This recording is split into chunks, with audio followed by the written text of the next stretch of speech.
انسان الله پاک د عناصر اربعو نه پیدا کړی دی، د څلورو څیزونو نه یې جوړ کړی دی.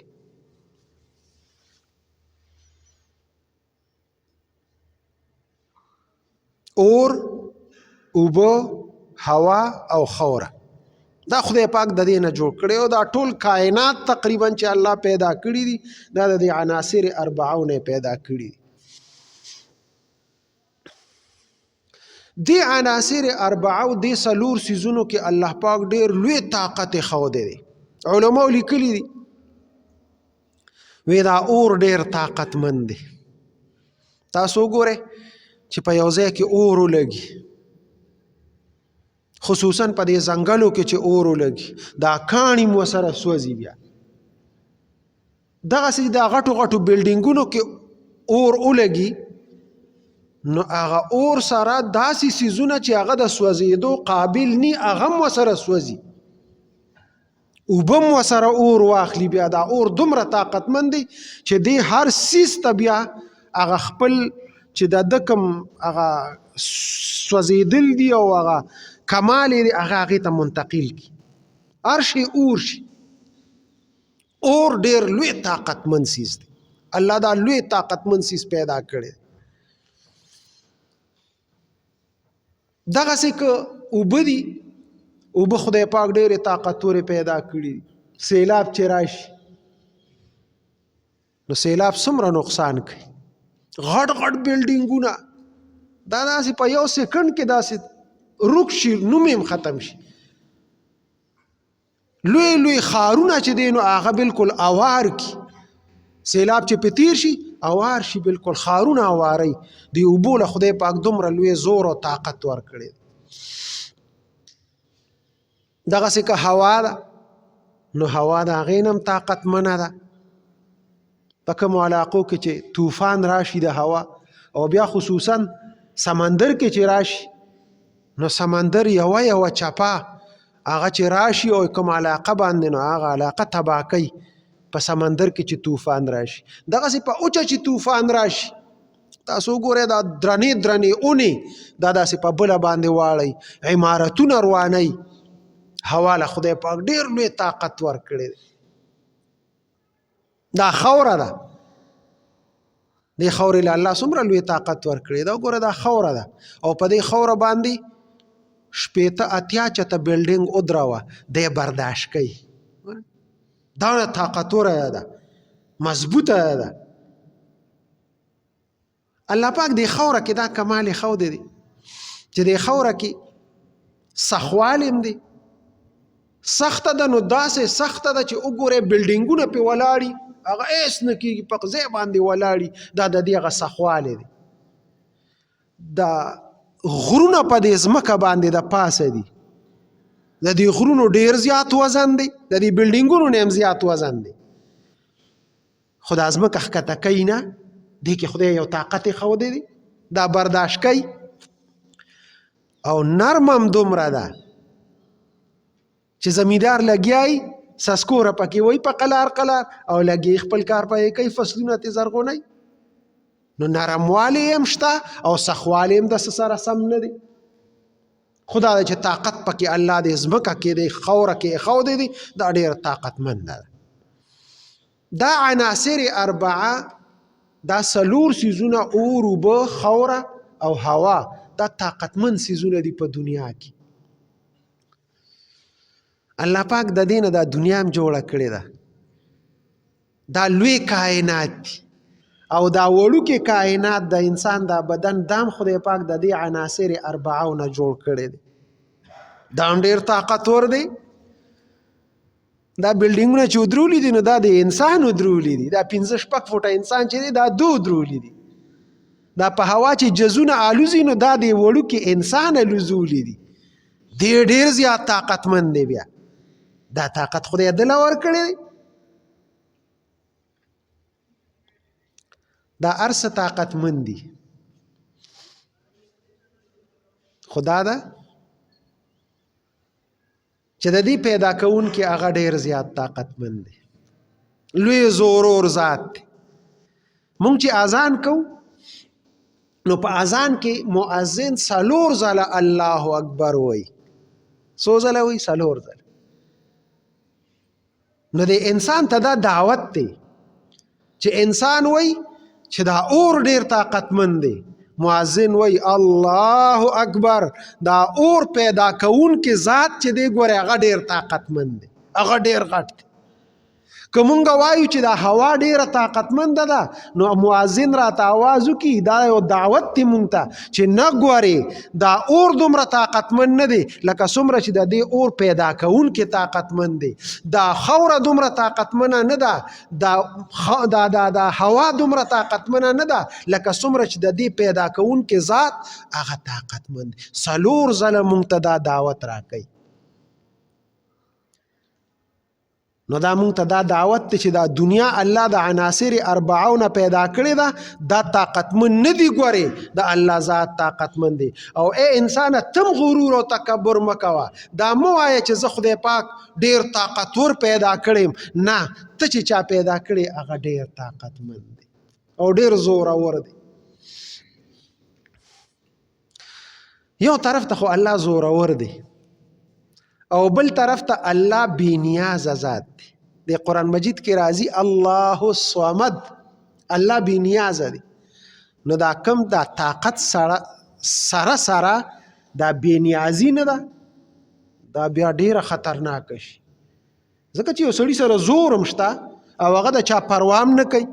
چې د چا پروا کوي خو بیا هم زه خیر دی، خو چې نه چا پروا نه کوي، نه د دوست پروا ساتي او نه د دشمن پروا ساتي، دا بیا ډیره قصه خطرناک شي. نو الله وایي زه صمد یم، زه بېنیازه ذات یم. بېنیازه دې ته وایي چې نه دې د چا محتاج نه وي او هر سړی ده ته محتاج. نو مونږ الله ته محتاج یو. دا څومره کائنات مخلوقات چې دي دا ټول الله ته محتاج دي. دا نور او سپومې دا هم الله ته محتاج دي. دا هواګانې او اور او اوبه دا ټول عناصر 4 دا هم خدای پاک ته محتاج دي او مونږ هم خدای پاک ته محتاج دي. نو الله بېنیازه ذات دی. بېنیازي یې داسې ده او بعضې سړی د خپل زور باندې نه پوهېږي که نه. الله داسې ذات دی چې هغه په خپل زور نه دی، داسې زورور دی چې کله لږ شانتې ناراضه شي نو ته دې دوست دی که نه. د پیغمبرانو نه ورته زیات څوک نږدې نو. آدم علیه السلام نه لږ لغزش وشو، ګناه نه، لږ لغزش وشو، اجتهادي غلطي وشوه، دا هغه اسمان نه ځمکې ته راوغورځو. وګوره په خپلو لاسو یې جوړ کړی الله، او الله په فرشتو باندې ولا فوقیت ورکو، په ټول مخلوق کې هغه غوره بنده پیدا شو. الله پیدا کو، په خپلو لاسو یې جوړ کو، خو چې کله ته ناراضه شو او خفه شو نو د اسمان نه لاندې راوغورځو دې ځمکې ته. الله داسې بېنیازه ذات دی. بیا یونس علیه السلام نه اجتهادي غلطي وشو، الله ورته حکم نو کړی چې ته دا قوم پرېږده، او هغه قوم پرېښود او روان شو. الله مئی ته حکم وکړ دې خپل خېټه کې گرفتار کړه. 40 ورځې یونس علیه السلام د مئی په ګېډه کې قید کړ. مونږ خو یو چې قید کوي نو کمره کې مواچوي، دا قید شو. هغه د مئی په خېټه کې واچو. ډېر خطرناک کار. وګوره دومره سختي او زورونه د مئی په خېټه کې بند پروت و. 40 ورځې پس چې راووته دا بدن یې ټول کچه شوی او خراب شوی. بېنیازه زیات دی، پیغمبران رانیسي او داسې زورونه ورته ورکوي. بیا ایوب علیه السلام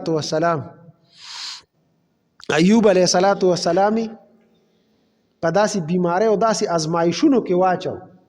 داسې ازمایش پر راغی چې اولاد یې هغه هم ختم شو، لوی خاندان یې هغه ختم شو، دولت یې هم ختم شو، یوازې پاتې شو، یو ښځه ورسره پاتې شو.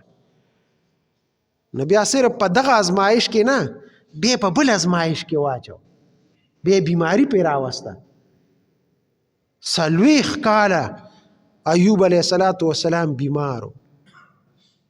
داسې خطرناکه بیماری چې پروت په کار روزګار نه وست د اخره کې چې د ذکر او اذکار نه وته نو بس بیا الله ته سوال نو داسې محبوب او نیازبین بندگان الله رونیسي او ازمایش کې واچي. دا مونږ ته الله ښیي ای زما بندگانو زه ګورې بې نیازه ذات یم.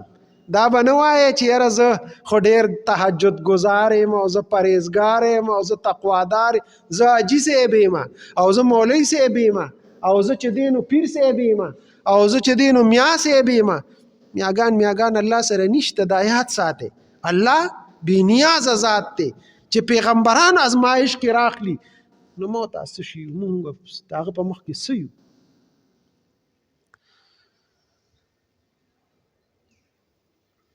دا الله صحیح بندگان جوړ شو. الله بې نیازه ذات دی که راګیري کړو بیا ته خلاصي هم نشته.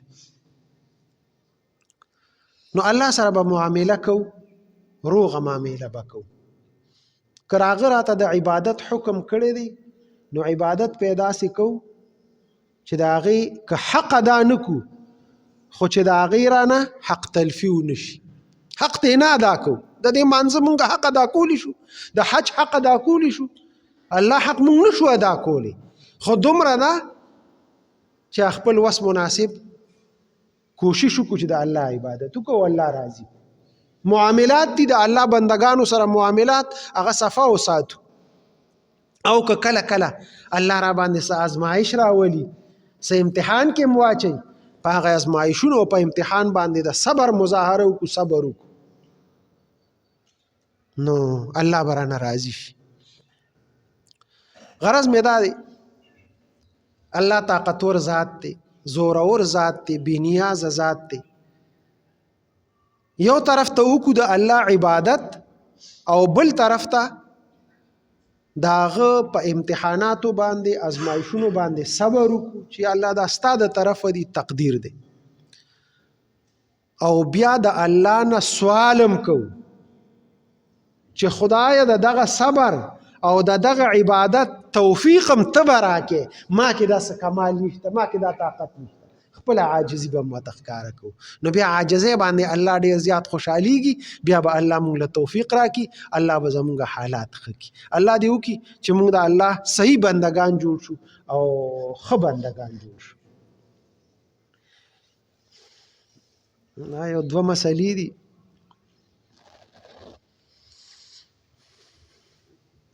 د ملک باغی دی د یو اسلامی مملکت باغی دی او یا ډاکو دی په لار کې ډاکا اچولا په یو کور کې ډاکا اچولا مړ شو او یا والدین کې یو پلار وجلې دی یا مور وجلې ده د هغې قاتل نو د دې دریو کسو جنازه کیږي او که نه کیږي.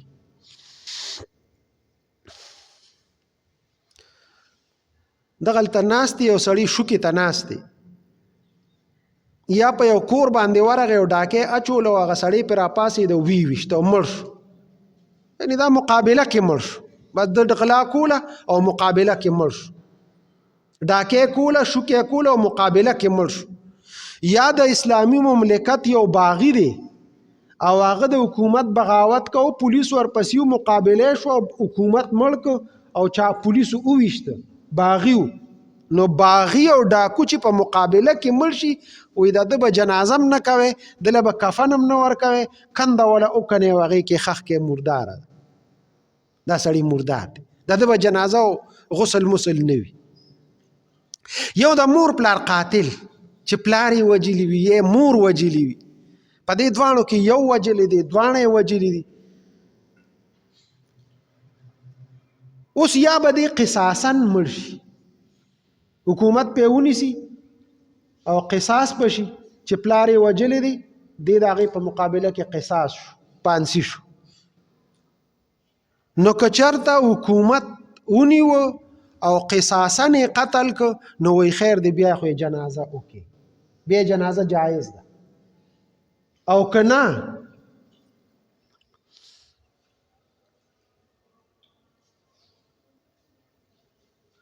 قصاصا